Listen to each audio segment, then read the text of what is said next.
welcome to the episode that's all about meal planning and grocery shopping. Before we jump in, I want to do a quick check-in on where we are with the overall Working Mom Happiness Method program, because I can't believe this, but we're only 3 episodes from the end. We have this one and 2 more. If this is the first episode you've listened to, I highly encourage you to go back to the very beginning, because the Working Mom Happiness Method is a method that is meant to be taken in sequence starting back in episode number 1. The method is values, goals, boundaries, tools for success, and an underlying theme of body image. And I promise that if you go back to the beginning and you commit yourself fully and do the homework, it will absolutely change your life. It will lead you to living your best life. And that is what this is all about. As cheesy as that sounds, it's really a thing. It happened to me. It's happened to the ladies who I've coached and who've taken through the program. And I get messages so often now from ladies who are listening to the podcast all over the world, hearing how it has changed their lives too. And that's why I do it. I'm so excited about that. Like so excited, so passionate. It's why I do it, because I didn't want other people to have to go on this painful 12-year journey that I did. I wanted to share the Cliff Notes, and that's what we're doing. So go back to the beginning, jump in and listen. So what's about to happen now is that all the way up to this point in the program, for the most part, we have focused on mindset. Okay, some tactical things, but mostly mindset. These last 3 episodes are all about getting tactical. And they're really about how do we tackle some of the things in life that none of us really want to do, but we just have to do them. So it's the meal planning, the grocery shopping, the laundry, the yard work, the cleaning. And then in the last episode, it's all going to culminate, the whole program, into you're going to create what I like to call your best life schedule.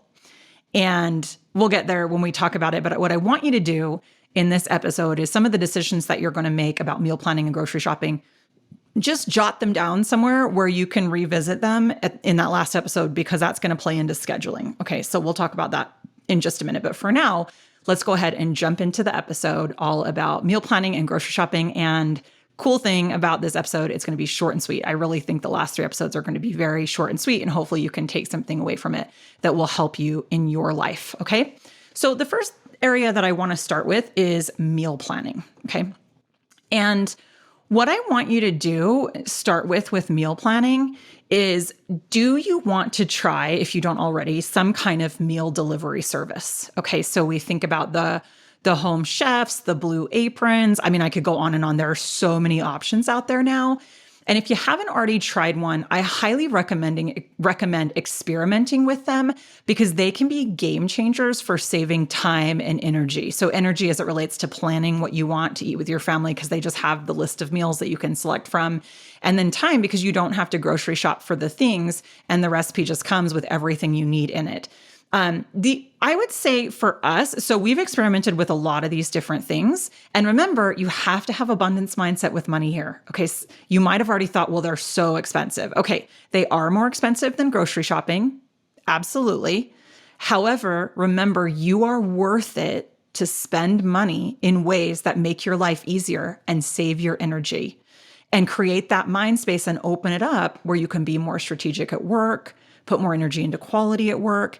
And I really believe taking care of yourself in that way, having the courage to spend money in ways that make your life easier, will lead to you making more money. And the whole last episode was about that. So go check it out. I go way deeper there if you haven't already. Okay.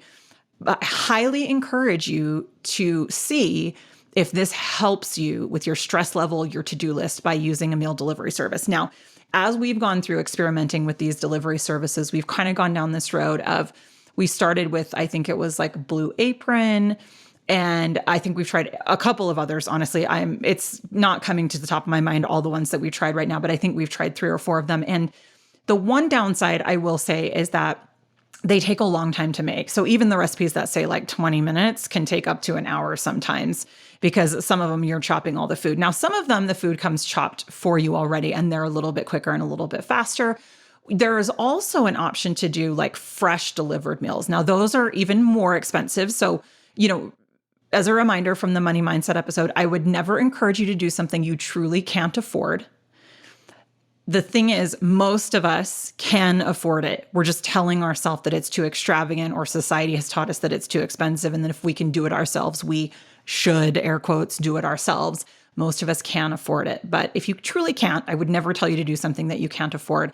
But these fresh delivered meals are even easier because they're already made and you just pop them in the microwave or heat them up. And we've done that too. And they're delicious. We've used a company called Vistro. The challenge with those after we tried them for a while is there are only so many options and we got a little tired of them after a few months. The meal service we're currently using is called Beehive Meals, and I've really loved it so far. We've only been using it for a few weeks. Basically what it is it's frozen crock-pot meals, prepackaged, frozen. They're fresh made, but then they're frozen, and then you basically store them in the freezer, and when you're ready to cook it, you just dump the whole thing in the crock pot. So super easy. You do have to remember to put it in the morning or midday, but super easy because then it's done after work, and they're delicious. So we've been loving that. And I love that they can store in the freezer for a long time too, a few months in the freezer. So experiment and play with these. You are worth it. Okay, so that's kind of the first decision that I want you thinking about and making as it relates to this stuff. The second decision that I want you to make is who is going to do what? So when I say what, we've got meal planning, meal prepping, grocery shopping. And we're going to talk about grocery shopping specifically in just a minute. But the reality is, and studies have shown, that working moms tend to do the majority of the work around the household too, even when their partner is also working full-time. It's not okay. It is absolutely unacceptable. It's not okay. We have to be cycle breakers here.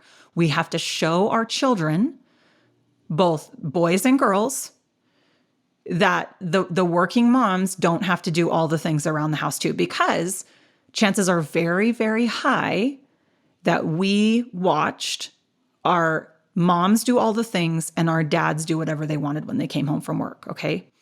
And we have to break that cycle.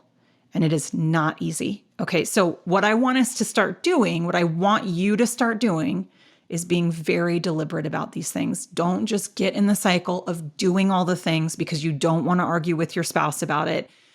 Sit down, have the hard conversations, go back and listen to the episodes on relationships, because I talk all about this, how to get your spouse to help out more around the house, because we have to stop doing all the things. It's not sustainable. We're burning ourselves out. We're overwhelmed and we're exhausted. And that's what this whole program is about, valuing yourself enough and having the courage to have these conversations and get super deliberate and stop doing all the things. Okay, I just got on a little soapbox. I will get down, but as you can tell, I'm super passionate. So have a conversation with your spouse, with your partner about who's going to do what. Are you going to trade off? Is somebody just always going to do one thing and the other person does another thing? And all of that good stuff. If you are single and don't have a spouse or a partner, what I want you to do is be really deliberate as well on maybe paying for the help of a meal service. We're going to schedule these in ways that save your energy, which we're going to talk about in a little bit further. But be very deliberate about this either way, okay? All right. Do you want to prep any food ahead of time? And what does that look like? When I say what does that look like, do you just want to chop some veggies, maybe pre-cook some meats, or do you want to actually fully like meal prep your lunches and take them to work, meal prep your kids' lunches, like however you do it and what works for you? But I want you to have a plan, because having a plan and staying consistent is a game changer here. It's a complete game changer. Winging this stuff takes up so much more energy than having a plan does and staying consistent, okay? The next thing that I want you to decide on is how many dinners per week are you actually going to cook as a family, like get cooked in your house. And that could be meal delivery service, that you actually cook and make, that sort of thing. But what I'm talking about here is like, how many dinners are you actually going to cook in your home versus how many are you going to go out to dinner or like order, DoorDash, Grubhub, that sort of thing. How many are you going to order in? And this one is important because there's a lot of subconscious programming wrapped up in this from the diet industry. And not even the diet industry, like parenting, all that sort of stuff, that like all this pressure on us, especially as moms. I think that for the majority, I think stereotypes are real here. I think the majority of dads aren't really stressing that much about what their kids eat, but we have so much pressure on us as moms to like make a home cooked meal every night and sit together as a family and eat it. And we've heard about like all the benefits that come from that. And don't get me wrong, I'm not arguing. There are benefits, all the healths, physical, mental, spiritual, all the healths to sitting down as a family and eating dinner together. And eating like a home cooked, nutritious meal. There are benefits to that. I'm not arguing that. However, what I am arguing is that the pressure and the stress we put on ourselves to do it every single night is negating those health benefits, because stress and exhaustion and burnout is so much worse for your health than not sitting down together as a family and eating a home cooked meal every night would be detrimental to your health, right? Does that make sense what I'm saying? Like we need to take more seriously the amount of stress we have in our life and how that impacts our health. And so I don't do shoulds very often. Okay, actually I hate shoulds, but this is a should that I feel really strongly about. Unless you love to cook and it is your passion and it is a self-care and relaxation for you, I don't think you should plan to cook more than 4 nights a week. I don't. And challenge yourself, because if that makes you feel super guilty and triggered, then you've got some pressure on yourself there from wherever it's coming from. But I am giving you full permission to not plan to cook and, have like a sit down home cooked meal. Try to do it 4 or less. And I would love to challenge you to do it less than 4. Okay. I think that would be a great goal because we put so much pressure on ourselves. The other thing I want to give you permission to do is DoorDash. This is a money mindset thing, right? Because DoorDash is more expensive. There's a delivery fee and then the food costs more. We know this, right? And so are you sitting in scarcity money mindset in an area where you could save a lot of time and energy, especially on those days where you're extra exhausted, or maybe it's like your hard PMS days, that kind of a thing. Allow yourself to take care of yourself in this way. You are worth it. And remember, like I said before, most of us can afford this. I would never tell you to do anything that you actually can't afford. Most of us can afford to do this and spend a little bit of extra money sometimes once, twice a week and have the food brought to us. And then if you're worried about nutrition, you can actually DoorDash nutritious foods. You can go out to dinner and eat nutritious foods. So be deliberate, plan that in, think about it that way. But also give yourself permission to go through the damn drive-through, right? Go to McDonald's, go to Wendy's, go to these places that we've been taught are horrible and going to kill us, right? Like I'm telling you, the stress we put on ourselves to do all the things is way more harmful than once a week going to get some fast food, okay?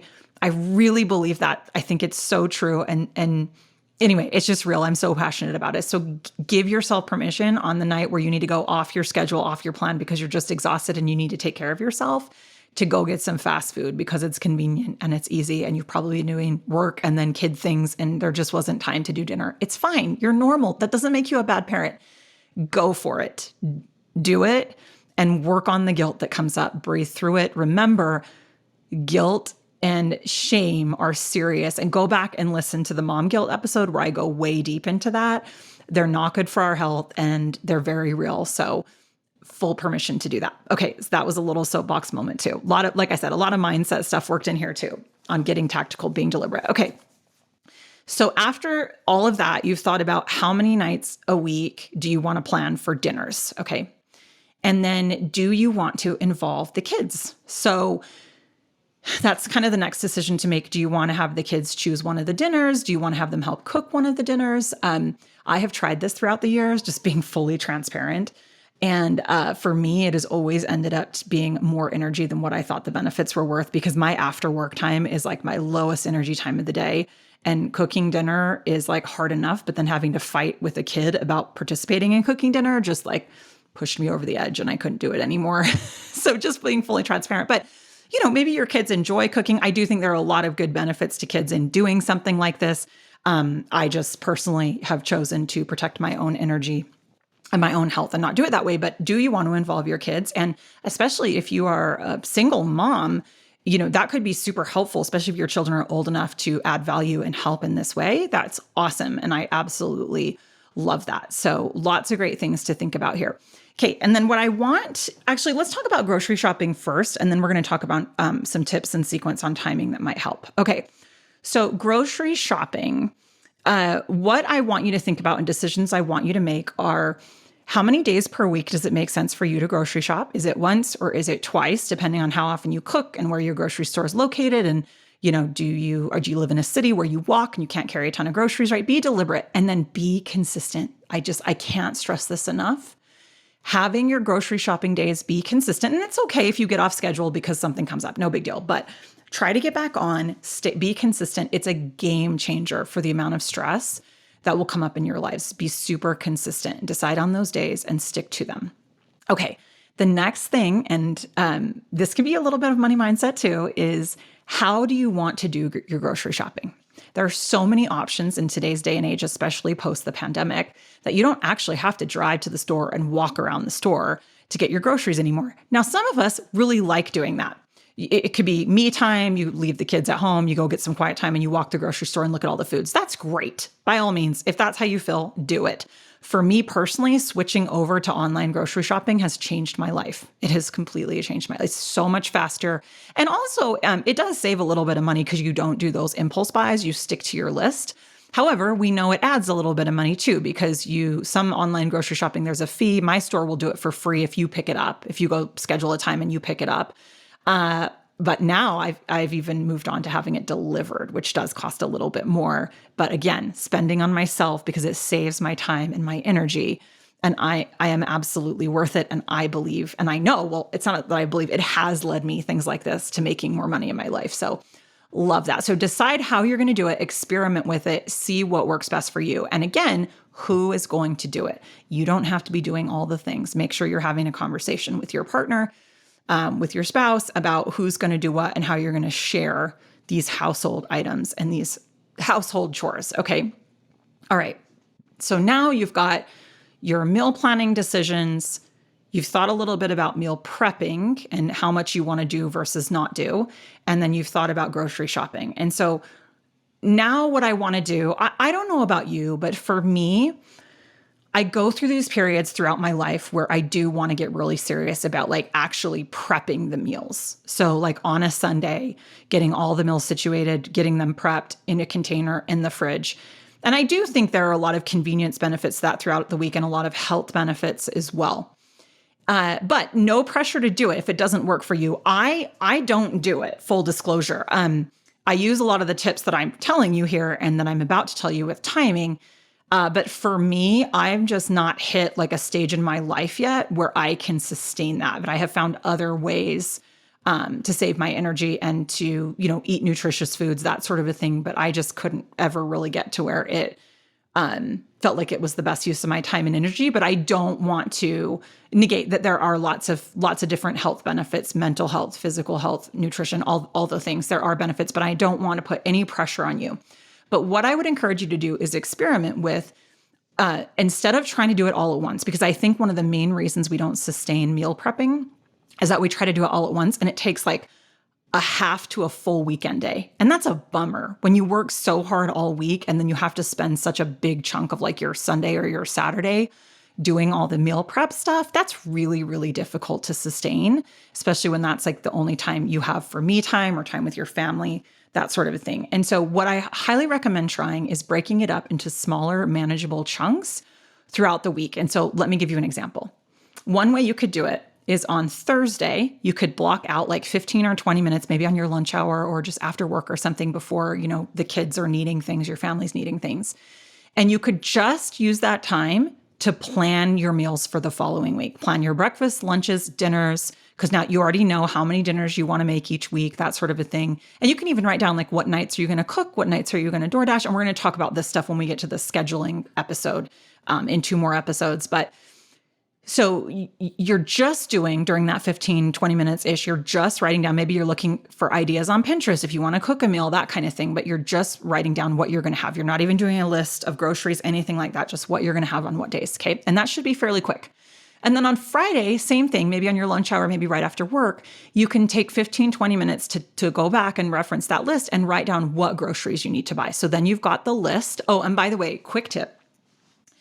One of the things that has really helped my husband and I here is we have got an app that allows for a shared grocery shopping list. So we each have the app. It's called Keyring. It's free. I'll put a link in the show notes to it. But I don't think it's like the best app for this. There are probably better ones. Honestly, I don't know where you spend a couple of bucks that are better than this. It's very basic, but it works great for us because we can keep a running list that either of us can add to, and then the other one can see it. So you take this time on Friday and you take this 15 to 20 minutes and you put it all in your app. So you've got the list there, and that should be pretty quick because you've already decided what you want to eat. So then you got your list. Okay, that's it. And then on Saturday, you go do your grocery shopping. And since you've got the list, and maybe you do it online, maybe you go to the store, but either way, it shouldn't take more than like an hour because your list is already prepared.